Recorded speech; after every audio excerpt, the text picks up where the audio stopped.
Well, howdy there, Internet people. It's Bo again. It's time to give the elites a bigger say in choosing the president. That's an op-ed headline, the Washington Post, right underneath the slogan, "Democracy dies in the darkness," because that's funny. Yeah, so is the article as bad as the headline? Yes it is.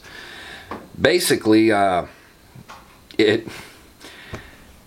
establishment is having trouble getting the candidates that they would like, so they need to rework the system so the elites have even more control over who us common folk get to vote on, because the endorsement scheme, the rocker roller cola wars that we have going on, that isn't working in their favor right now, and the outside candidates are still gaining ground, so they need to change that.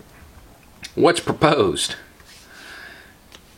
A ranked choice voting scheme, which is sometimes a good thing, but it's combined with like an exit poll on various issues that is of course public but not binding, so the elites don't actually have to do what the people want them to do in our representative democracy. And of course the elites would get to choose who we get to rank choice vote on. Just to be real clear, that's oligarchy. That's not democracy. Just to let you know, that's how you end up with the choices of Jack Johnson and John Jackson. There's going to be no meaningful difference between the candidates, and it's going to be an oligarchy. I get it, though. Parties need primary reform. Sure, we can go with that. Let's just keep it simple. Let's say March 15th. Date doesn't matter. Everybody, Republican and Democratic alike, goes and heads to the polls. And they vote in the primary nationwide at one time. Popular vote wins. Those are your candidates. That's direct democracy. That's a democracy. That's how that would work. But I do understand that still allows the elites to have a little bit more control than I'd like, because they're going to get to pick who the primary candidates are. So a little bit more complicated suggestion would be, let's say, the month of January. Any person who wants the job of being president, they've got the month of January to collect 1 million signatures. If they do that, they're on the debate stage.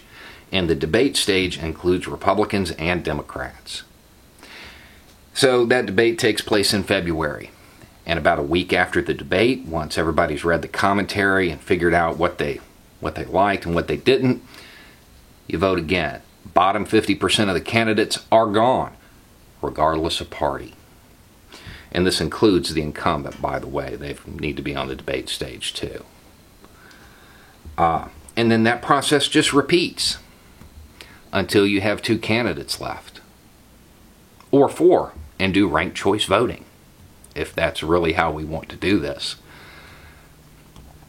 And I know some people were, well, what if my party doesn't get a candidate in the last 2 or the last 4? Too bad.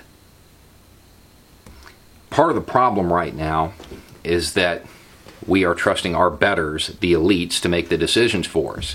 And then once every 4 years, we go in and vote for whoever has the right letter after their name. It's not about substance. It's not democracy. These people aren't representing us. That's part of the problem. So if you want your candidate, you need to be involved year-round. So you can't just wing it at the last moment. That's how we ended up with a candidate, a president, like the one we have now, a national embarrassment.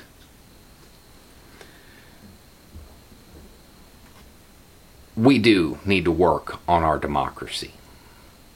We do need to adjust the way the primaries are conducted. But if we want to maintain our democracy, we need to remove power from the party elites. and put it back into the hands of the rank and file. And I'm saying this as somebody who isn't a Democrat and isn't a Republican. Incidentally, if you did the petition thing, all those third-party candidates, well, they get to be on the stage too if they get 1 million signatures. It's almost like it would remove party affiliation from the presidency. Democracy is advanced citizenship. One day every 4 years, that doesn't cut it. Letting the elites do your thinking for you, that's how we wound up here. Anyway, it's just a thought. Y'all have a good night.